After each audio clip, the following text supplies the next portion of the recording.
Apa yang dilakukan oleh teman-teman anggota PS ini jauh lebih bijaksana, jauh lebih dewasa, jauh lebih mature dibandingkan ketua PSI Saudara Giring. Orang tuh kalau mengkritisi boleh, tetapi juga orang harus juga tetap memberikan apresiasi kalau yang dikritisinya itu melakukan hal yang baik gitu ya.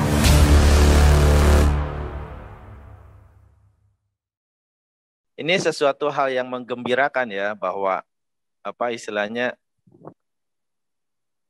ada elit PSI yang mengucapkan selamat pada Pak Anies gitu ya atas terselenggaranya Formula E kemarin ya, yang sebetulnya dari awal itu sudah dikritis habis-habisan begitu ya. Nah, tentunya ini harus diapresiasi ya.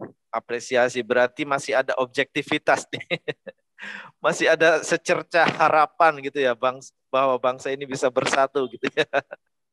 Tidak karena hanya masalah kebencian sehingga terpolarisasi lah gitu ya negara ini gitu.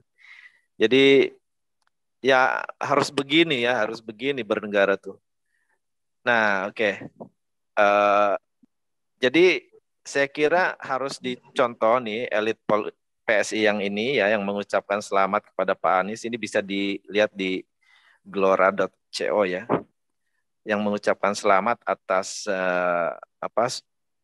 terselenggaranya suksesnya Formula E ya. Jadi kita merasa bahwa masih ada sedikit harapan untuk masyarakat itu bisa bersatu dan tidak terpolarisasi. Ini cukup menarik ya. Ini gimana menurut Bang Matnur nih? Ya, saya kira ini PSI-nya ini anggota dewan ya. Jadi saya kira dia adalah statementnya itu sangat berkualitas dan disertai dengan satu bukti objektif ya. Karena kan anggota PSI-nya ini kan melihat langsung di lapangan bagaimana panitia mengorganisasikannya dan menggunakan akhirnya berkomentar bahwa ini adalah sukses dan mengucapkan selamat ya. Dan saya kira apa yang dilakukan oleh sahabat kita dari PSI ini ya, ini adalah satu apresiasi yang tulus ya, yang berasal dari hati nurani bukan dari kebencian. Beda dengan ketua PSI ya, yang sampai hari ini juga masih nyinyir aja. Ya, Saudara Giring ketua PSI itu masih nyinyir saja walaupun kelihatan sukses gitu.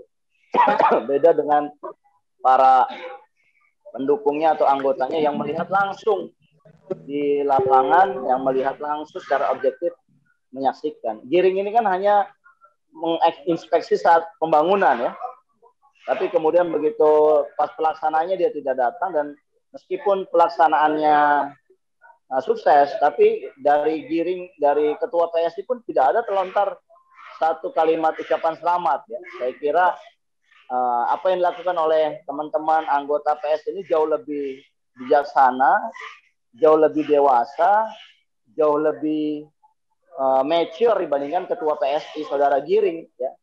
Orang tuh kalau mengkritisi boleh ya. Orang mengkritisi boleh, tetapi juga orang harus juga tetap memberikan apresiasi kalau yang dikritisinya itu melakukan hal yang baik gitu ya. Saya kira tidak ada ya orang yang tidak mau atau pelit apresiasi terhadap Formula E ini, kecuali orang ini memang sudah punya satu ketidaksukaan, satu perasaan hate gitu ya. Haters ini udah bebal gitu loh dengan dengan fakta-fakta yang terjadi gitu. Nah, saya sih berharap haters ini ya bisa mendapatkan hidayah ya, bisa kembali ke jalan yang lurus.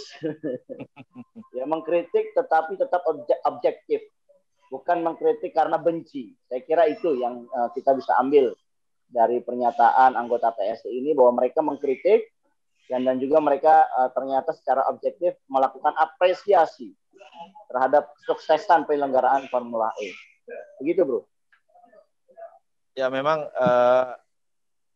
masyarakat tidak bodoh ya melihat ketulusan ini. Kan sebetulnya harusnya pemimpin partai itu jadi figur yang patut dicontoh gitu. Dan memang ini juga istilahnya pada saat bertindak dengan penuh wisdom itu akan tampak bahwa keluasan keilmuan ya yang dimiliki begitu. Nah ini untuk Ketua PSI ini mungkin harus melihat tidak hanya satu sisi saja, seperti halnya sebuah celah kesalahan sudah dikritisi ternyata tidak terbukti, mencari celah lain untuk dikritisi, apa suksesnya, tolak ukurnya apa suksesnya, nah seperti itu. Nah ini kan jadi kesannya tendensius mencari-cari ya kesalahan gitu. Nah ini sebetulnya tidak bagus gitu ya. Sementara orang bisa melihat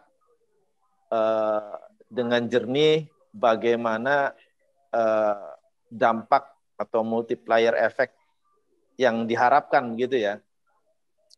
Jadi kalau buat kita kan perhelatan itu terselenggara dengan lancar, itu yang pertama kesuksesan dari acara. Kemudian ada dampak bagi UMKM, kemudian bagi nama bangsa, kemudian diperbandingkan seperti yang meliput yang meliput Formula E ini terbesar ini. Ada 303 media ya. Sementara di negara-negara lain sebelumnya paling banyak itu hanya 250 sampai 260 media. Jadi ada lebih dari 50 media yang meliput di perhelatan Formula E, ajang Formula E di Ancol ya. Ini luar biasa sebetulnya. Dan ini penonton terbesar. Ini makanya ketua Formula E sendiri itu merasa sangat apresiasi gitu ya dengan hal ini. Nah ini diharapkan menjadi istilahnya orang-orang bisa terbuka pikirannya untuk bisa lebih berpikir tentang persatuan ya, bukan untuk menyulut perbedaan menjadi perpecahan begitu. Gimana menurut Bang Mat? Mungkin saya ya sedikit ya menambahkan. Oh, ya, silakan. Saya sih ngelihatnya gini ya, rekan-rekan PSI ini paradoks gitu. Orang-orang yang paradoks dalam artian ketika ada proyek di proyek-proyek di Jakarta, Gubernur Anies misalnya, itu yang ada kan yang lebih terlihat nyinyir ya. Mereka banyak nyinyir gitu. Tapi saya kok nggak pernah dengar ya mereka mengkritisi misalnya tentang pembangunan ibu kota baru atau pembangunan kereta api cepat. Yang itu kita jarang dengar gitu loh bahwa rekan-rekan PSI itu mengkritisi itu gitu, atau proyek-proyek pemerintah pusat yang mangkrak. Tapi sedangkan apa yang dilakukan di Jakarta seolah-olah Indonesia itu yang ada cuma Jakarta gitu. Mereka mengkritisi terus. Jadi gubernur yang lain tuh nggak ada, yang ada cuma gubernur Anies gitu kan di Indonesia. Kemudian proyek-proyek nasional pun mereka abai. Saya sih nggak mendengar ya mereka mengkritisi KN atau mengkritisi kereta api cepat atau proyek-proyek lain. Itu mungkin kalau dari saya. Ya, silakan Bang Matmi. Iya, saya kira itu tidak berlaku bagi orang yang punya visi besar untuk membangun Indonesia ya. Jadi kalau orang punya visi besar membangun Indonesia, dia akan mengkritik, tapi dia mengkritiknya juga secara objektif. Ya, mengkritik dalam arti dia ngelihat memang kalau salah dia kritik. Kalau kemudian walaupun kemudian ini tidak terkait sama Pak Anies Baswedan, misalkan terkait mengenai Pak Jokowi seperti pembangunan IKN, ya harusnya memberikan kritik yang sama. Gitu.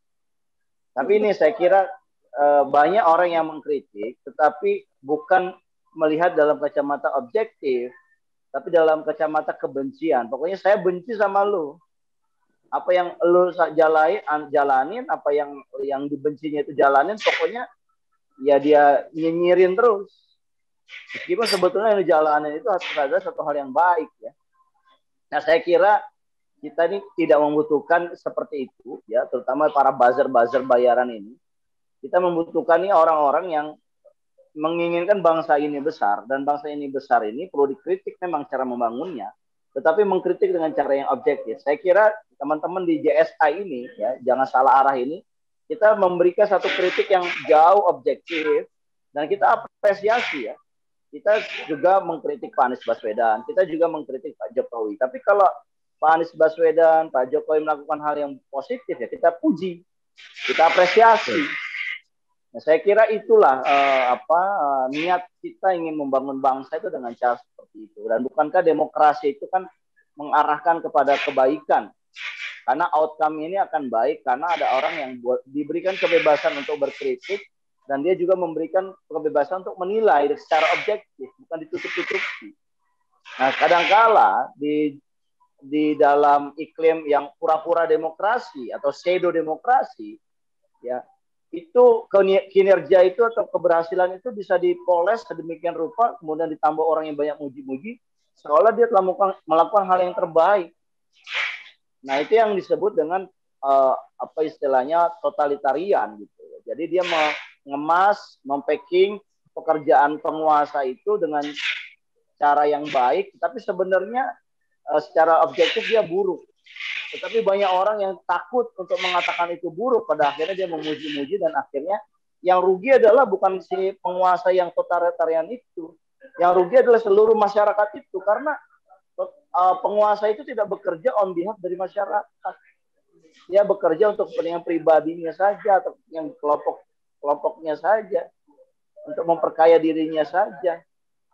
Dan itulah makanya kita tidak memilih suasana totalitarian, kita lebih memilih suasana demokratis. Karena kita percaya kalau kita melihat secara objektif, secara rasional, maka ini semua akan berdampak baik buat masyarakat Indonesia karena layanan publiknya akan semakin membaik. Saya kira itu, Bu. Ya, betul.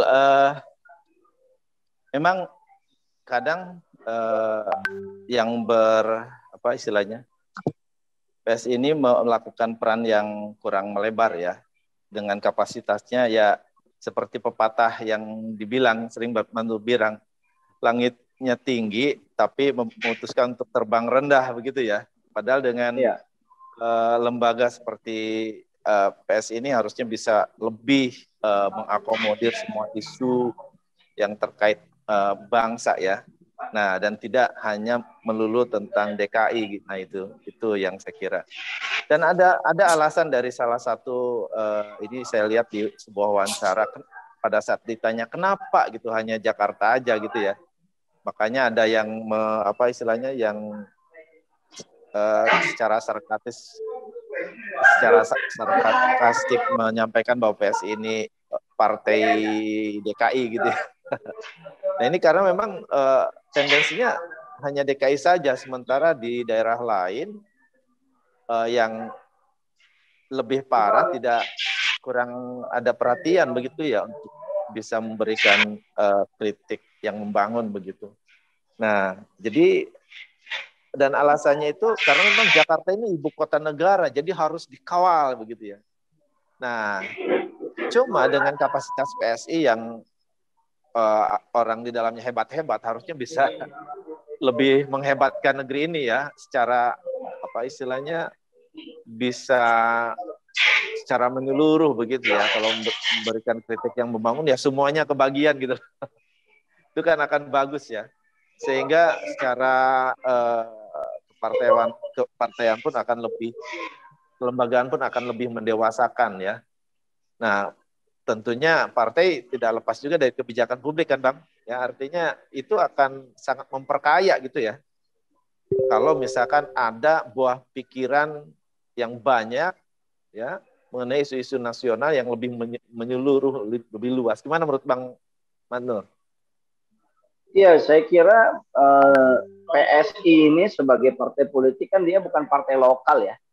Meskipun dia menang di DKI dan punya keterwakilan di DPRD DKI, tetapi PSI ini kan partai statusnya itu di Kementerian Hukum dan HAM, Kemenham itu kan dia partai nasional gitu. Ya harusnya dia mengkritisi seluruh kebijakan yang ada di seluruh daerah. Terutama juga mengkritik presiden. Nah, kita belum pernah itu mendengar PSI mengkritik presiden, itu belum pernah itu kok. Dan saya kira udahlah, kita nggak perlu panjang lebar membahas mereka itu, karena mereka itu memang ya kapasitasnya begitu sajalah. Ya, tidak punya keinginan besar ya, hanya berdasarkan pesanan yang bayar ya. Saya tahu itu bahwa banyak kritikan-kritikannya itu dalil-dalilnya itu karena bukan berdasarkan dari suasana yang objektif, karena adanya request dari pihak-pihak tertentu untuk mengkritik gitu. Jadi bukan lagi secara men-serving people, tapi sudah men-serving orang-orang yang membayar supaya mereka memberikan kritik. Saya kira itu jangan dicontoh lah sama kita. Ya, semoga mereka bertransformasi menjadi partai yang hebat ya. Artinya bisa lebih objektif dan berkontribusi lebih besar kepada bangsa ya. Oke, baik, saya kira topik tentang ini kita cukupkan ya. Jangan lupa pemirsa untuk like, share, komen, dan subscribe channel Ahmad Nur Hidayat dan ikuti terus segmen Jangan Salah Arah.